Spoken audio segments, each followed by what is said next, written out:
और मेरा कर्ण। आपको कर्ण को रोकना होगा धीरा, क्योंकि दुर्योधन ने कर्ण को मित्र नहीं, एक शस्त्र समझकर अपनाया है। वो कर्ण के माध्यम से मेरे सारे पुत्रों का विनाश चाहता है। यदि आप कर्ण से अंग के राज्य का तिरस्कार करा सके तो मैं उसे आपका पुत्र स्वीकार कर लूंगी। भूलिए तीरथ, क्या आप ऐसा कर पाएंगे? प्रयास करूंगा देवी।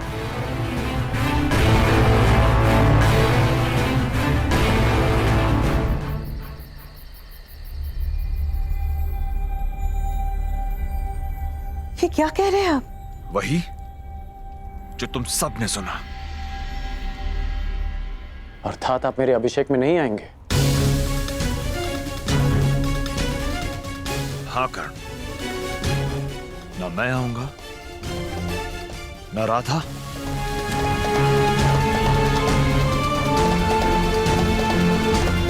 न ताऊ। यदि तुम्हारे अंदर पिता के लिए आदर है तो तुम भी वहां नहीं जाओगे।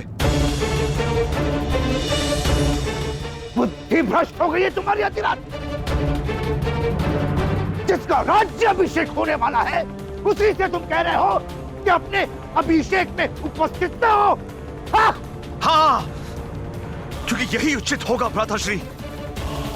देखने वाले को कमल पुष्प सदा पानी के ऊपर दिखता है, परंतु गहराई में जाकर देखे तो सत्य का पता चलता है कि उसकी नाल कीचड़ से बंधी है। जो मुकुट कल कर्ण को पहनाया जाएगा उसके साथ एक अदृश्य बेड़ी है जो तुम्हें कुमार दुर्योधन के साथ सदा के लिए बांध देगा। तुम्हारी दृष्टि में केवल सर्वश्रेष्ठ बनने का स्वप्न है ना कर्ण, इसीलिए देख नहीं पा रहे हो कि कुमार दुर्योधन तुम्हें अपना मित्र नहीं अपना दास बना रहे। तुम्हें अपने गले का हार नहीं माना, वो तुम्हें अपना शस्त्र बनाकर अर्जुन की गांठ करना चाहते हैं।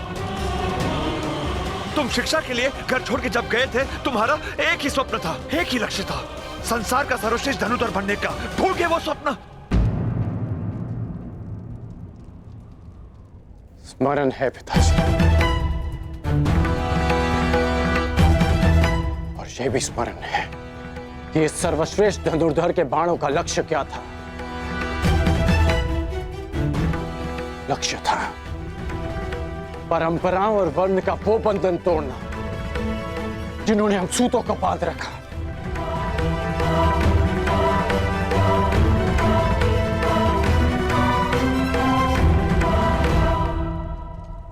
स्वप्न था सूतों का सम्मान और कल्पना थी परिवर्तन।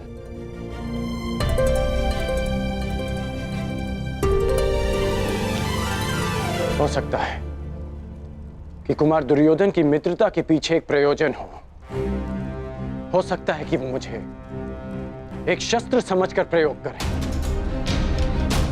परंतु जो परिवर्तन मेरा लक्ष्य है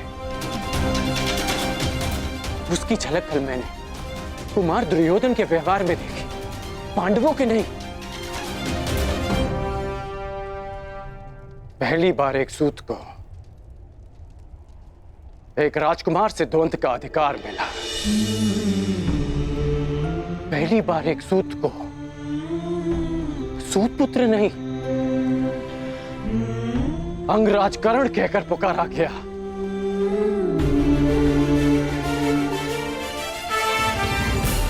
ये परिवर्तन का प्रारंभ नहीं है तो क्या है पिताजी? और ये आरंभ हुआ कुमार दुर्योधन के प्रयास से। कीचड़ में उगने वाली नाल के कमल जो ईश्वर के चरणों में चढ़ाए जाते हैं, यही तो परिवर्तन है पिताश्री। मुझे मुकुट मिले ना मिले,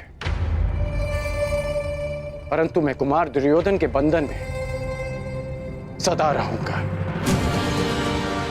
ये बेड़ी है मित्रता की, ये बेड़ी है उस ऋण की जिसे मैं जीवन भर चुका नहीं पाऊंगा। तो अब मित्रता का बंधन परिवार के बंधन से अधिक बलशाली हो गया है। अंतिम बार कहता हूं कर्ण, यदि तुम्हारे लिए परिवार महत्वपूर्ण है तो कल राज अभिषेक के लिए नहीं जाओगे तुम। विकल्प तुम्हारे समक्ष है, परिवार या राज्य।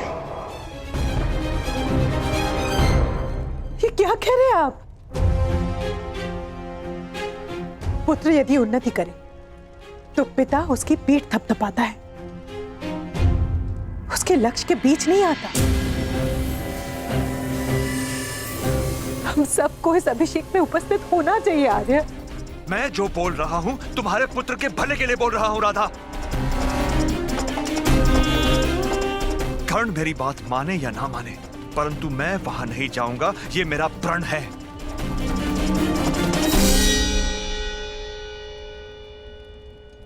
और तुम वहां नहीं जाओगी, ये मेरा आदेश है।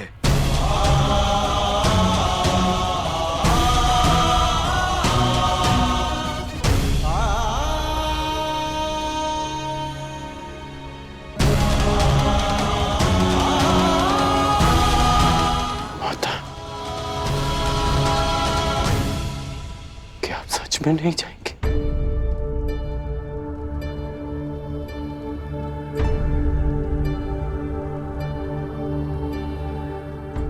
राधा ने अपना विकल्प चुन लिया है कर्ण।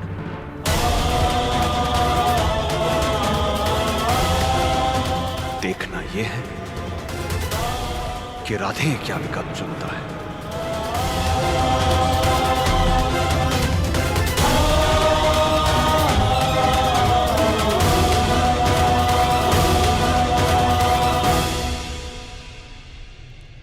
अपनी माता के चरणों में रहने के लिए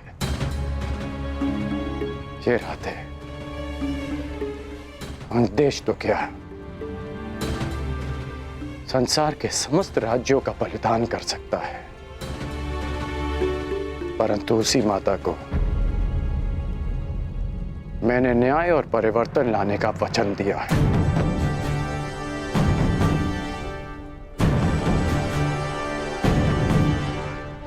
मैं अपने कुल के लोगों के साथ रहने के लिए कोई भी स्वप्न तोड़ सकता हूं,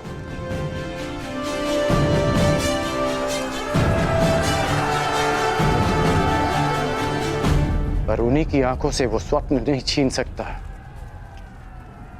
जो मैंने ही उन्हें दिखाए।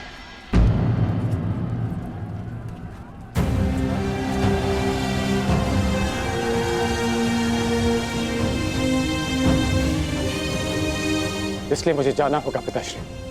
कुमार दुर्योधन ने वचन दिया है कि उनके सम्राट बनते ही जाति और कुल का भेदभाव समाप्त हो जाएगा।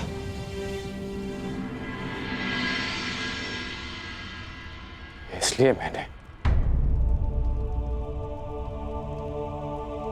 परिवार नहीं,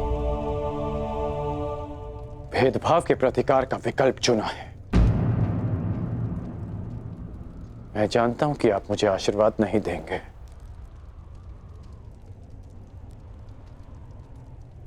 परंतु हो सके तो